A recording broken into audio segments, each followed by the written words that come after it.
For years now, there's been a strange contradiction in New Zealand rugby. A player who keeps getting selected by the most successful Super Rugby franchise in history. A loose forward trusted by All Black selectors when fit. A guy who consistently wins collisions, makes tackles and empties the tank every single time he plays.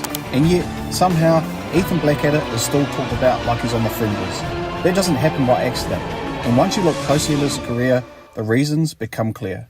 Ethan Blackadder was born on May 11th, 1995. And rugby was never a distant idea in his life.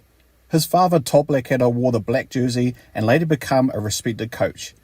That alone brings expectations, but Ethan didn't fast-track his way to the top on name alone. He worked through the system, developed his game quietly, and earned his opportunities the hard way. Standing around 188 centimetres tall and weighing roughly 111 kilograms, he doesn't stand out as the biggest loose forward in New Zealand rugby. What stands out is how efficiently he uses that frame.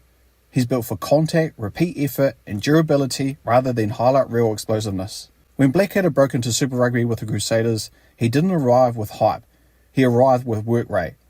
The Crusaders environment doesn't reward flash. It rewards players who do their jobs accurately under pressure, week after week. Blackadder quickly became the type of player. He tackled relentlessly, hit rucks with precision, and supported ball carriers without drifting out of position. These are things that don't trend on social media, but they win matches. Coaches notice them immediately. Statistically, Blackadder has never been a numbers monster in ways fans usually notice. He's not racking up long-range tries or offloads every match. What he consistently delivers is high tackle completion, strong defensive reads, and reliable breakdown involvement. His penalty count stays low for the amount of work he does, which is critical at Super Rugby level and Test level. That discipline is a major reason coaches trust him in tight games. When a match is on the line, mistakes matter more than magic. At Crusaders level, that trust became obvious. When Blackadder was fit, he was picked. Not occasionally, not as injury cover. Picked because the team functioned better with him on the field. In big matches, he was given clear defensive responsibilities and asked to shut down opposition momentum. He wasn't there to dominate the ball. He was there to control chaos. That role doesn't win headlines, but it keeps systems intact. That Crusaders trust translated to high honours. Blackadder made his All Blacks debut in 2021, earning selection at a time when competition in the loose forward trio was intense. New Zealand rugby has never lacked back row talent, and yet selectors still backed him. That alone tells you how highly he was rated internally. When he played, his role didn't change. He wasn't asked to reinvent himself. He was asked to bring the same accuracy, intensity, and defensive edge that defined his Super Rugby performances. In his early All Blacks appearances, Blackadder showed exactly why he'd been selected. He was physical at the breakdown, aggressive in contact, and comfortable in defensive systems. He didn't look rushed or overwhelmed by the step-up. That's not something you can fake.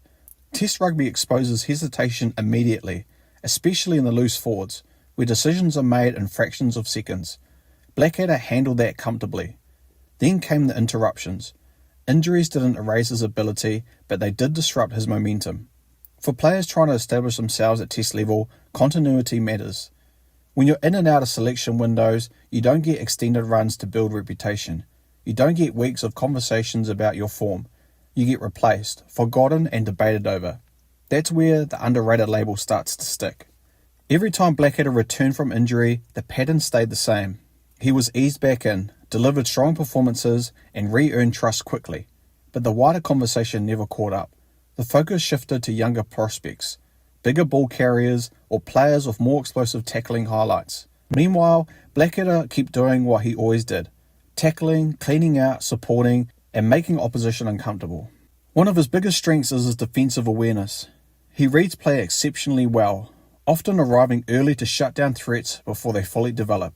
That doesn't show up as a dominant hit every time, but it shows line breaks before they happen. He's strong over the ball, choosing his moments carefully rather than chasing turnovers recklessly. That balance between aggression and discipline is rare, especially at high tempo. Another unappreciated aspect of his game is his engine.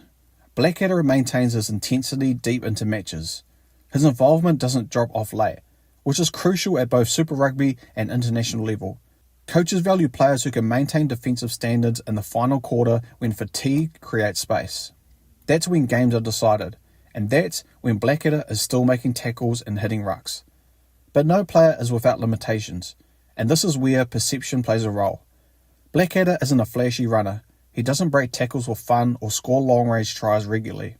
He's not the loose forward fans post clips about with fire emojis underneath. That affects how he's talked about. In modern rugby culture, highlights shape opinion more than consistency.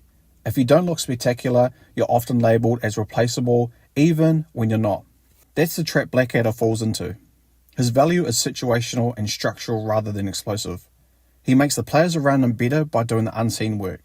When he's missing, systems feel looser. Defensive lines lose edge, rucks slow down. Those effects are subtle, but they're real, and they're why coaches keep selecting him. At All Black level, his exposure may not look extensive on paper, but his selection history tells its own story. He's been trusted across different coaching setups when available. That doesn't happen unless a player delivers exactly what's asked of them. Selection at this level is ruthless. Loyalty doesn't override performance for long. If you're picked repeatedly, it's because you're doing something right. Off the field, Blackadder has always carried himself quietly. He doesn't chase attention or headlines. He lets performances speak. That works in team environments, but not always in public debate. The louder narratives tend to dominate conversations, and players like Blackadder get left in the background despite doing essential work. When people ask why he's still underrated, the answer isn't complicated. He plays a role that doesn't scream for attention.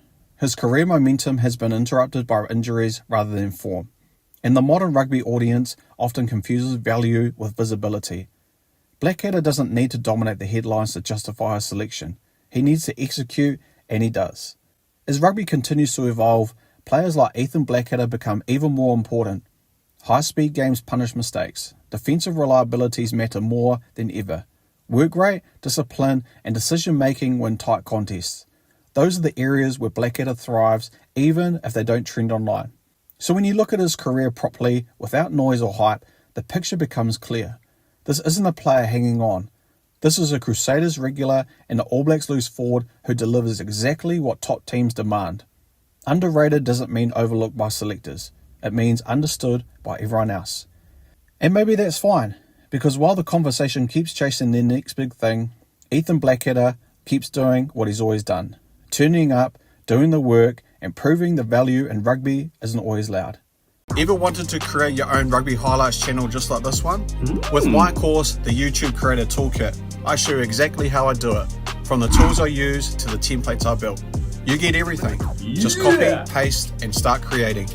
Learn how to grow your channel, keep viewers hooked, and turn views into income. Click the link in the description below to learn more and start your channel today. Now back to the video.